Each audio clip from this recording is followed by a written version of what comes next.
Good evening to everybody. सबको बहुत बहुत नमस्कार, बहुत बहुत राम राम सबको। कैसे हैं आप लोग सब, ये बताइए। और जैसा कि आप लोग देख रहे हैं, अभी जो है क्लास वगैरह जो हो रहा है ऑनलाइन, ये बिल्कुल अलग तरह से मैं दे रहा हूँ। जैसे आप अभी देख रहे होंगे, पिछले 2-3 दिन से लगातार जो है वॉइस ही चल रहा है। वॉइस बहुत इंपॉर्टेंट टॉपिक है इंटरमीडिएट के एग्जामिनेशन पॉइंट व्यू से भी। और किसी कंपटीशन में आप बैठते हैं तो उस वक्त जो है आपको वॉइस बहुत बहुत ज़रूरत होता है, चाहे वो एयरफोर्स हो या आप आर्मी कलर का तैयारी कर रहे हो, टेक्निकल का यूज़ कर रहे हो, या बहुत सारे जैसे बिहार पुलिस के बच्चे को भी 20 नंबर का जो है अंग्रेजी पूछ देता है।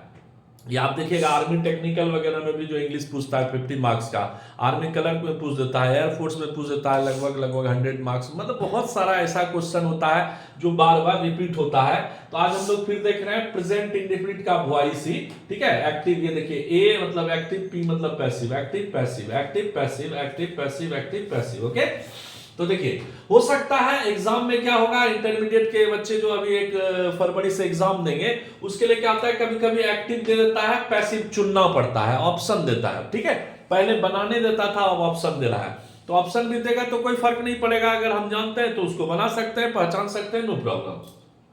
आइए सिंपल इसका हम लोग स्ट्रक्चर जो है कल देखे थे, subject V1 V5 plus object है ना, इसका होता है। और ऑब्जेक्ट EJMR लगा के V3 करते हैं, बाय लगाते हैं, आई का मी हो जाता है। तो इस प्रकार से आंसर आपका बन जाता है आई राइट सम लेटर्स को आप आगे बढ़ाते हैं तो सम अकॉर्डिंग टू सम लेटर्स चलते हैं आगे। तो यहाँ पे EJMR में क्या होता है, आर होता है, क्योंकि पैसिव में EJMR लगता है। तो सम लेटर्स आर हो गया, राइट का तीसरा रूप क्या हो गया, रिटन हो गया, यानी हो गया सम लेटर्स आर रिटन, नियम से बाय, आएगा मी।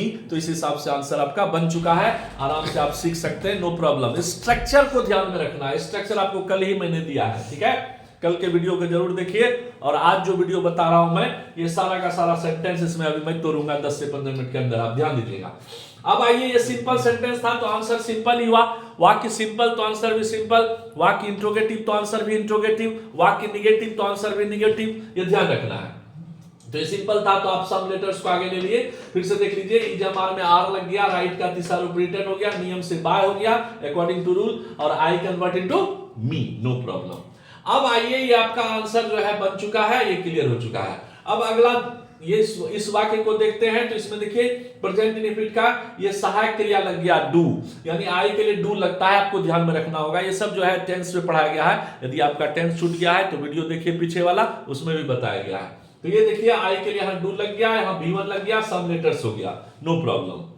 जब ये इंट्रोगेट सिंपल था तो सिंपल हुआ, इंट्रोगेटिव में देखिए सब लेटर्स को आगे इधर बढ़ाए, लेकिन यहां अगर सहायक क्रिया आगे आ जाता है तो यहां भी तो सहायक क्रिया को इधर कर देना, आगे कर देना है, और इस हिसाब से कहीं और कोई टच नहीं करना है, सारा का सारा आंसर सही है। तो देखिए हो गया answer, do I write some letters, तो are some letters written by me, no problem. Clear हो चुका है। इसमें अगर कोई दिक्कत हो तो पूछ सकते हैं, कोई भी कमेंट करेंगे तो हम आपको जवाब जरूर देंगे। व्हाट डू आई राइट, ये क्वेश्चन है। इसमें देखने वाली बात क्या है, सब्जेक्ट क्या है, आई, ऑब्जेक्ट नहीं है। अब देखिए जब सब्जेक्ट होता है, कल भी बताए हैं, ध्यान दीजिएगा, सब्जेक्ट होता है ऑब्जेक्ट नहीं होता है, तो डायरेक्ट व्हाट का व्हाट लिख दीजिए, फिर यहां पे केवल इज लगाना है, MR नहीं लगाना है। क्यों? क्योंकि ऑब्जेक्ट नहीं आ रहा है, इसको ध्यान देना है। ऑब्जेक्ट आएगा तो फिर अलग हो जाएगा। तो व्हाट के बाद यहां इज क्यों लगा? क्योंकि ऑब्जेक्ट नहीं है। राइट का क्या हुआ, रिटन, नियम से क्या हुआ, by, I convert into me, no problem. Clear हो चुका है, ये आंसर भी बन चुका है। What do I give you? अब what do I give you का क्या हो गया, यहां देखिए I सब्जेक्ट है, यहां you आ गया ऑब्जेक्ट, तो अब ऑब्जेक्ट को बढ़ा देना है, what का what ही रहेगा, बदलता नहीं है। ऑब्जेक्ट आपका क्या है, यू को ले लेंगे, यू के अनुसार क्या करेंगे, EJMR लगाएंगे, तो यू के लिए क्या लगेगा, आर लगेगा। गिव का क्या करेंगे, गिवन करेंगे according to rule, give gave given होता है, नियम से by, I convert into me, no problem, answer is clear. अब देखिए अगला क्वेश्चन जो है ये ध्यान देना है। अब हु वाले वाक्य में क्या होता है, सब्जेक्ट नहीं होता है, यहां पूछता है हु मतलब सब्जेक्ट दीजिए इसको, ठीक है। लेकिन व्हाट वाले वाक्य में क्या होता है, सब्जेक्ट होता है, कभी ऑब्जेक्ट नहीं हुआ, कभी ऑब्जेक्ट भी हो गया, तो दोनों में अंतर होता है। आप देख सकते हैं, यहां ऑब्जेक्ट नहीं था तो इज लगाए, यहां ऑब्जेक्ट आ गया तो इसके अनुसार से चलने लगे, नो प्रॉब्लम। अब देखिए हु डज दीज वर्क्स, इसको दो तरह से बनाया जा सकता है। हु का हु भी रख सकते हैं, लेकिन अगर हु को बाय हुम में चेंज कर दिए तो नो प्रॉब्लम, ये भी सही है। अगर हु से आप इसको बनाते हैं तो हु से भी इसको आप बना सकते हैं, हु लगाना पड़ेगा और उसके बाद क्या करना होगा। तो देखिए यहां हु वाले वाक्य को अगर हम लोग देखते हैं तो हु को कन्वर्ट करते हैं बाय हुम में, ठीक है, बाय हुम कर दिए।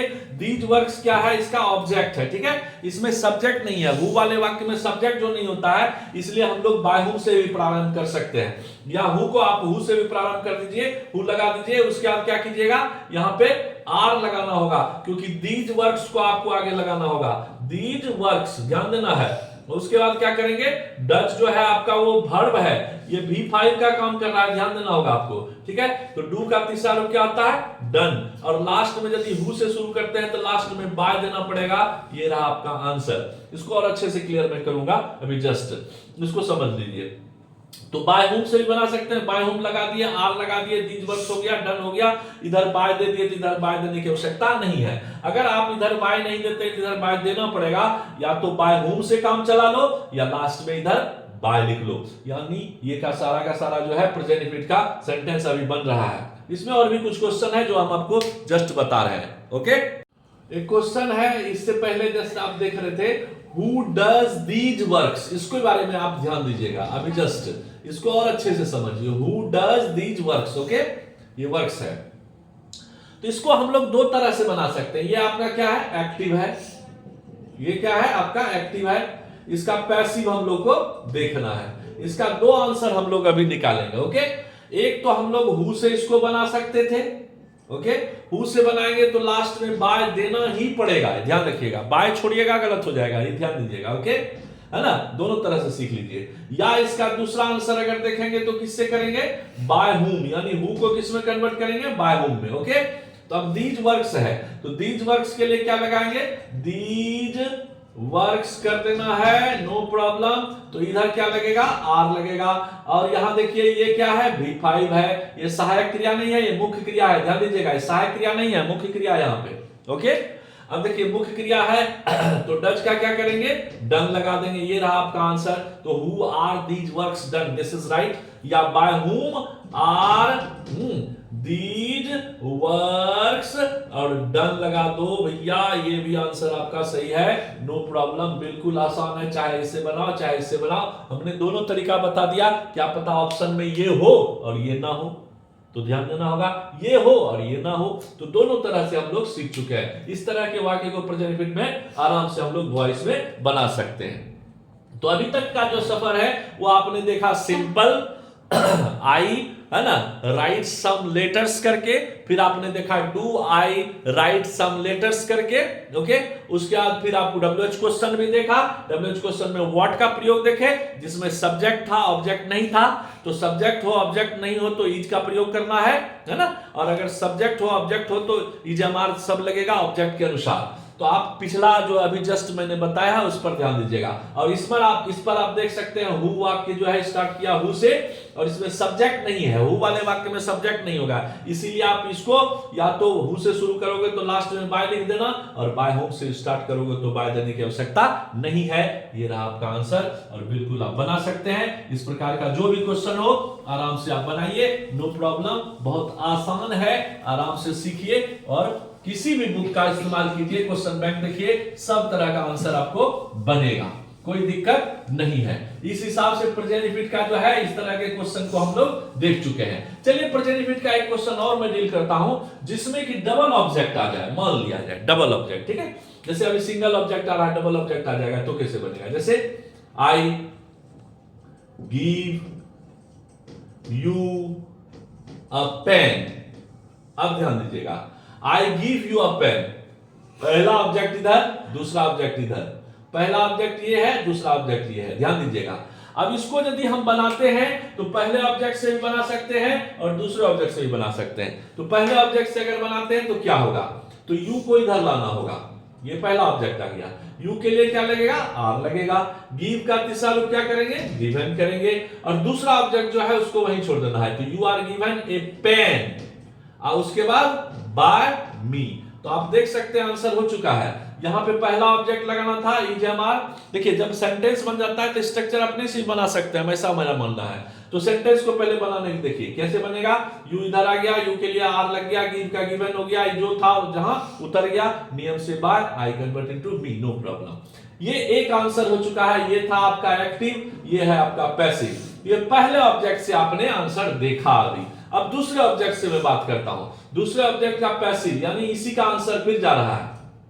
क्या पता आपको इससे दे दे ऑप्शन, इससे नहीं है तो उस पर ध्यान देना है। ये पेन लगाना है, इसके अनुसार से क्या लगेगा, इज एमआर यानी इज लगेगा, और गिव का क्या करेंगे, गिवन करेंगे। और जब दूसरा ऑब्जेक्ट पकड़ते हैं तो पहले ऑब्जेक्ट के लिए टू लगाना पड़ता है, ऐसा सिस्टम है। ओके, ध्यान दीजिएगा। टू यू नहीं लगाइएगा, टू तो गलत हो जाएगा। यहां नहीं लगाना है, दूसरे ऑब्जेक्ट में नहीं लगता, लेकिन पहले ऑब्जेक्ट में टू यू लगेगा। टू कुछ भी रहेगा तो यहाँ टू लगेगा। यहाँ यदि कुछ भी ऑब्जेक्ट रहेगा तो इसके हिसाब से चलना है, लेकिन यहाँ पे टू का प्रयोग भूलेंगे नहीं तो गलत हो जाएगा। तो a pen is given to you by me, इस हिसाब से ये आपका आंसर तैयार हो गया। पहला ये भी सही है, दूसरा भी सही है। सिंगल ऑब्जेक्ट भी देखे, डबल ऑब्जेक्ट भी देखे। अगले वीडियो में मिलते हैं कल फिर। और अभी प्रेजेंट पीरियड में बहुत सारा सेंटेंस में बताऊंगा, आप क्लास मिस मत कीजिए, रेगुलर क्लास कीजिए, क्लास करते रहिए, सब्सक्राइब कीजिए, आराम से विपुल सर के साथ पढ़िए। इंग्लिश बहुत आसान है। और फिर मिलते हैं सबको। Good night, bye.